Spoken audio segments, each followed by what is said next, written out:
বাড়িতে বানাচ্ছি চাউমিন এই শীতকালে মিক্স ভেজ দিয়ে, হ্যাঁ, আর ডিম দিয়ে এগ চাও বানাচ্ছি। তো এর সাথে আজকে আমি পরিবেশন করব, বাড়িতেই সবাইকে পরিবেশন করব আমার হাতে বানানো দুটো হোমমেড সস দিয়ে।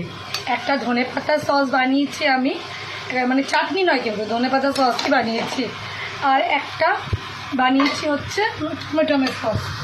তো দুটো দিয়ে আমি এখন দেবো, তোমাদেরকেও দেখাবো। আমি রেসিপিগুলো তোমাদেরকে শেয়ার করব, কিন্তু আমার ভিডিওটা করা নিয়ে আমি আরেকটু করে রাখবো, সেই রেসিপিটা পুরোটাই তোমাদের কাছে যাবে, তো তোমরা দেখতে পাবে।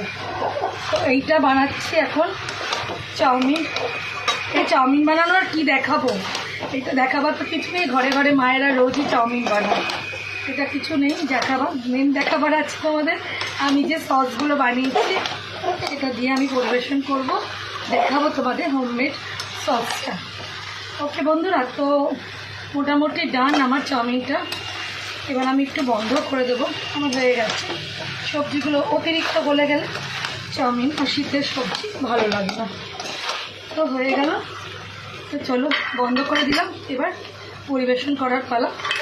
এখন বাড়িতে প্রথমে হাজব্যান্ডকে দেব, নাইট ডিউটি করে এসেছি, বেচারা বসে আছে খাবে বলে, একটু চাউমিন খেতে ভালোবাসে।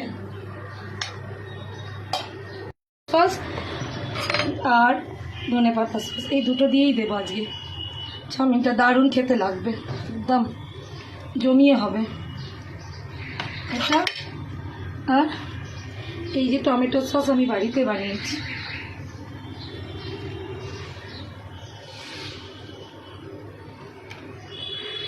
দেবো একটুখানি স্যালাড করছি,